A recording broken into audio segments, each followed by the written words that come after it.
Hey everybody, it's Luke here. And of course, now that last night New York City half marathon was canceled, obviously in our my Facebook group of the LHR community, it's been coming up a lot, and a lot of different scenarios. Well, a lot of different concerns, but pretty much the same scenario for most everybody. And so I just thought I would jump on here and kind of give my thoughts on it. I know there's been a lot of articles that have been written more about how to stay, safe, I guess, which really comes down to common sense. And so I'm not really going to rehash on that stuff because there's already a ton of really good information already out there. And so I think you can find that information readily if you want to. I did come across an article from Podium Runner, which I'm not going to really go through, but it deals with a nice amount of the psychological aspects of it from having something that's going to be canceled. Well, and that's the thing, and I'll talk about the other stuff in a second here. But it's titled "Worried That Your Race Will Get Canceled Because of Coronavirus: How to Cope." And this is from Podium Runner. I saw it yesterday, which would have been March 10th, and I thought it was great. It was written by a clinical psychologist, and it was, just kind of going through some of the psychological aspects of it too. And the nice thing I saw was, you basically, allow yourself to mourn or to grieve that taken away, if it has been taken away. For a lot of you, you're doing a lot of speculating, right? And so I don't think that's necessarily healthy either. Because from what I've seen, and this is just on my Facebook group, and that's a lot of people just kind of stirring up these fears in themselves. And what it does is it's spreading as bad as the virus itself, right? Like you're just spreading this fear. In reality, you have no basis you don't have any fact for that to be true, right? Like, as far as today, Boston isn't canceled. London hasn't been canceled. Does it, the speculation there that they will be? Of course, but those are 6 and 7 weeks away. And think about where you were 6 or 7 weeks ago. This wasn't even on your radar, right? So like a lot can happen in a month and a half. So I think it's, you got to kind of take a step back, analyze where you're at.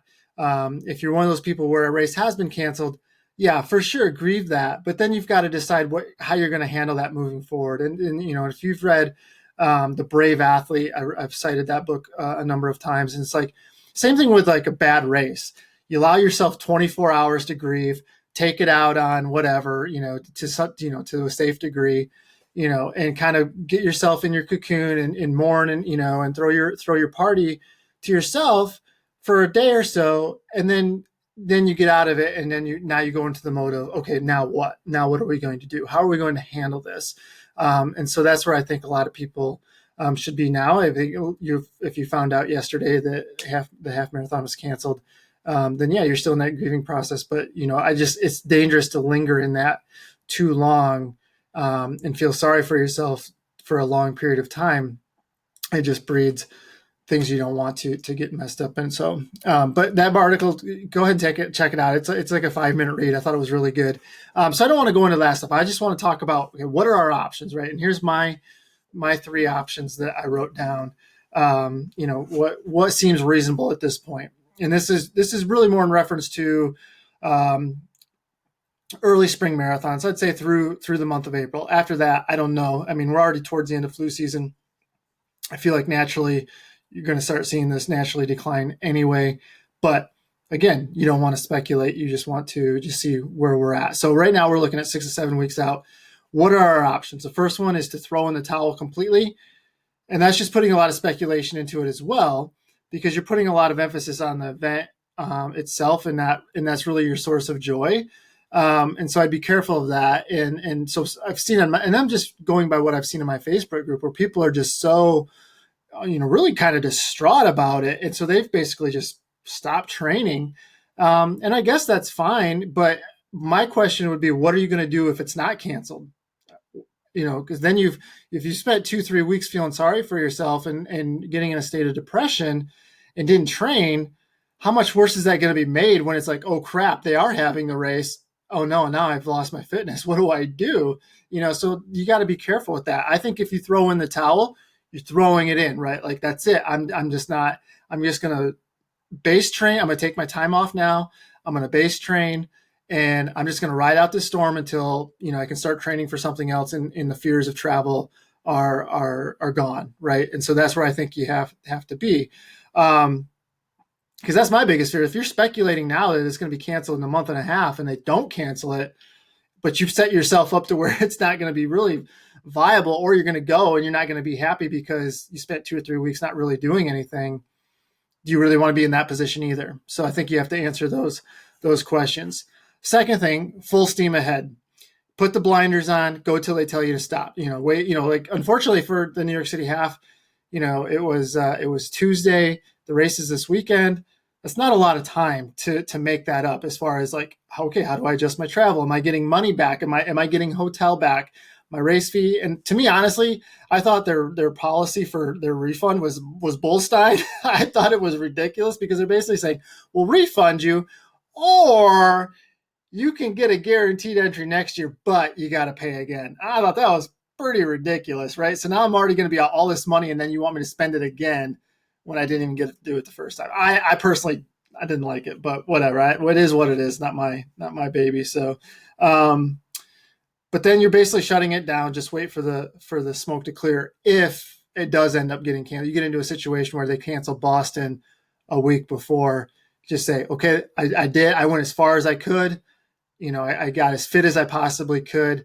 That's my segment, right? Or you find, or maybe, like I was even kind of jokingly throwing around to Coach Mike Morgan today. It's like, we should just do a virtual race. Like, we'll just buy a bunch of medals. We'll make them pretty sweet. And then like in mid-April, we'll do a virtual marathon. You sign up for it and whatever, and it's not the same, but it's, there's a finality to it, a segment. And that's always nice to have too, because it's like the same thing being hurt, especially if you're hurt really close to a race, and all of a sudden there's no finality to that. The finality is that you didn't get to do what you wanted to do, right? And it ended on terms that you didn't have any say in, right? And that's always unfortunate. Okay, so second option, full steam ahead, and then just if they cancel it, that's it, right? We're just going to take our downtime. Again, we'll ride out the storm, see when we can start training again. Even if you can still train again, but then don't plan any races until we really get the all clear. And then the third option, I would say, is proceed cautiously with a plan B. But I kind of think this is dangerous too, because then again, you get put in a speculation mode. So if you find like Boston, New York, those types of things, yeah, you got a lot of international travel involved. There's a lot of people coming from other places around the country. So yeah, obviously those are more dangerous than say, well, a perfect example is the same weekend as Boston, there is the Martian Marathon here in Michigan, Southeast Michigan, in Dearborn, I believe. Big deal here, but not a lot of people outside of this area come to it. It's really a Michigan type of thing, right? So in that case, you really lowered the risk. Will they cancel? Yeah, I don't know. It depends. It depends. If we see a huge spike in what's going on, then yeah, everything might be kind of put down. But right now, the chances of that being canceled are probably pretty slim, right? So maybe you do that, you find something locally that is, having a better chance of going on. And in that case, it's the same weekend. So, and it's actually a pretty tough course. So it actually goes pretty well with if Boston got canceled. But again, I think if you go start thinking of something, well, I'm going to find something 2 weeks out or 4 weeks out, again, you're allowing that time to come in where because I think now that New York's canceled, LA was kind of a surprise because California's having more of an issue than other places in the country. But then now and then obviously New York is too. So now you're seeing the bigger cities. Now I think, but they went, New York or LA went, New York didn't go. And so now as soon as I think somebody doesn't go, I think it makes that domino effect where it's going to make it easier for more people to say, hey, we're just not going to do this. And it can't be an easy decision because just from a financial standpoint, that's got to be a nightmare. And then just dealing with the customer service and all of that stuff. I don't feel any envy for these guys at all because it's going to be a mess for a while, I think. But again, I think you do run into some speculation there of like, okay, now if my plan B is going right, what's going to happen, And then so I think if you go, I think you almost make sure you go like now, right? So like even if you're a few weeks early, maybe you do it a few weeks early and kind of cut your losses on that. And I think if you are going sooner, just start your taper sooner, maybe cut some of the distance of the tempo run. So like if you're following one of the classic plans, you have a few weeks at 8 miles, a few weeks at 9 miles, and a few weeks at 10 miles as far as the tempo goes. Just cut some of that out. So maybe you're not doing 3 of each distance. You're not doing 3 8s, 3 9s, and 3 10s. But, so right now you'd probably be like in the 8 and 9 range. Maybe scale that back. Maybe do like 1 9 and then focus on the 10s, or you do 2 9s and 1 10 or 2 10s, something like that, and then start your taper. Those types of things. You don't have to cram all that in. And I think it's going to make it worse if you do try to cram all of that in. So maybe just cut some of that out and then just start your taper, 10 days out, and you should be okay. I do think if you're spacing it out to a date beyond what your original date was, you start spacing things out now too. And so instead of going, if you're following one of the classic plans, instead of doing like a Tuesday, Thursday, Sunday setup, I would personally go to something like a Tuesday, Saturday setup. So Tuesday would be some SOS, where right now it'd be like your strength workouts, your 6x1, 4x1.5, those workouts. And then Saturday, we either do your big long run, or you would do a tempo run, and you space that out so that you have 2 to 3 days between everything. Because what you're going to do then is you're going to limit the effect of spacing out your segment for so long. Because if you're following a classic plan as 18 weeks, and now you're extending to something out 4 weeks out beyond that, you're turning it into a 22-week plan. You have to be really, really careful. And from what I see, in this time of the schedule, people are really starting to feel that fatigue, right? So if you keep just going and doing, you don't want to be in a position where you're doing like 7 10-mile tempo runs too, right? Then it doesn't matter. You should probably just not run the race anyway, because you're going to be cooked, right? And so you have to be careful of that. So space those things out more, and you can get away with making that segment a little bit longer. Keep the volume high. So if you're running, 50 to 60 miles a week, the volume itself isn't necessarily what's going to do it. It's going to be the intensity and the amount of intensity you're doing week after week after week. So if you space that intensity out, you can make that segment a little bit longer and you lower the risk of being overcooked by quite a bit. So that's what I would do. And I would focus on race pace. So I'd focus on, we're talking about marathons right now, or half marathon, I'd focus on what your race pace is. So in a situation like that, I might do a tempo run on Tuesday, long run on Saturday, come back and do like a strength on that the following Tuesday, and then you're doing your tempo or long run the following week. So there's you can space that out. You're just kind of putting a little bit more balance into things, right? But the emphasis will be on most of your intensity volume will be on race pace, and then sprinkle the other things too. And I think if you are spacing this out, so instead of doing like 8 to 10 weeks of strength, which that would end up being if you're going like a month out, sprinkle a couple more speed workouts in there too. Like maybe space those out so where you still have like 6 to 8 strength workouts, but then you also have 1 or 2 speed workouts too. And you can come back, hit some of those gears you haven't touched in a long time, and it just kind of breaks it up too. You're not getting the monotony of doing the same thing over and over and over again for 3 months straight, right? So that would be what I would suggest. And then I say too, if your plan B gets canceled, shut it down, because then you have segments way too long. You don't want to be in a position where you're going, oh, okay, I'll just go 4 more weeks. I'll go 4 more weeks. And then all of a sudden it's July, you still haven't raced, and now you got to start training for your fall marathon, right? You don't want to be in that position. Cut your losses, shut it down, rest, recover, and then just see where the road takes you after everything beyond running, where we're at with everything else.